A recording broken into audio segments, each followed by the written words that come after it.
ചെരാംകുളങ്ങര ഭഗവതി ക്ഷേത്രം. പാലക്കാടൻ മണ്ണിലെ ക്ഷേത്രപ്പെരുമയിൽ ചെരാംകുളങ്ങര ഭഗവതി ക്ഷേത്രം.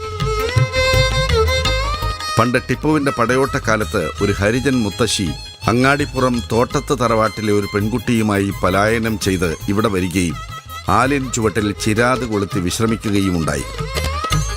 ശേഷം സ്വപ്നത്തിൽ അവർക്ക് ശ്രീ തിരുമാന്താംകുന്നിൽ അമ്മയുടെ സാന്നിധ്യവും അരുളപ്പാടുമുണ്ടായി. യഥാസമയം ഒളപ്പമണ്ണ മനയിലെ തമ്പുരാനും ഒരശരീരി ഉണ്ടാവുകയും തുടർന്ന് ഹരിജൻ മുത്തശ്ശിയും കുട്ടിയും വിശ്രമിച്ച സ്ഥലത്ത് ക്ഷേത്രം നിർമ്മിക്കുകയും ചിരാതിനെയും കുളത്തെയും ബന്ധപ്പെടുത്തി ചെരാംകുളങ്ങര എന്ന് നാമകരണം ചെയ്യുകയും ചെയ്തു. ശ്രീ തിരുമാന്താംകുന്നിൽ അമ്മയുടെ സാന്നിധ്യം മുൻനിർത്തി ഇന്നത്തെ മൂലസ്ഥാനത്തു നിന്നും ആണ്ടിലൊരിക്കൽ വിഷുനാളിൽ ക്ഷേത്രത്തിലേക്ക് വിഷുവേലയോടനുബന്ധിച്ച് ഭഗവതിയുടെ ആടയാഭരണങ്ങളോടെ എഴുന്നള്ളത്ത് പുറപ്പെടുകയും ഒരു മുള ദേശമന്തിലും മറ്റൊന്ന് ക്ഷേത്രത്തിലും സ്ഥാപിച്ചുമാണ് ഇവിടത്തെ ഉത്സവാരംഭം.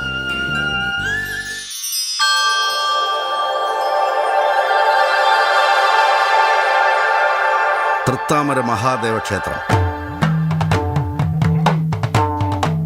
പാലക്കാടൻ മണ്ണിന് പുണ്യഭൂമിയായി അടയാളപ്പെടുത്തുന്നതിൽ ഏറെ മുന്നിലാണ് തൃത്താമര മഹാദേവ ക്ഷേത്രം. ശിവചൈതന്യം തുളുമ്പി നിൽക്കുന്ന പുണ്യഭൂമി. ഇവിടുത്തെ ദേവസാന്നിധ്യം തിരിച്ചറിഞ്ഞ് പുരാതന കാലം മുതലേ മഹർഷിമാരും മുനിവര്യന്മാരും ആരാധന നടത്തിയിരുന്നു എന്നാണ് ഐതിഹ്യം. ഒരിക്കൽ മഹാദേവൻ മഹാവിഷ്ണുവിനൊപ്പം ഭക്തന് 3 താമരകളിലായി പ്രത്യക്ഷപ്പെട്ടതിൽ നിന്നാണ് തൃത്താമര എന്ന പേര് ഈ ദേശത്തിന് വന്നു ചേർന്നതെന്നാണ് ഐതിഹ്യം. ജലശയന അവസ്ഥയിലുള്ള ശിവലിംഗ സാന്നിധ്യം കൊണ്ട് തന്നെ ഇവിടുത്തെ ക്ഷേത്ര ജലാശയം അങ്ങേയറ്റം പവിത്രതയിലും ശുദ്ധതയോടും കൂടി പരിപാലിക്കപ്പെട്ടു പോരുന്നു.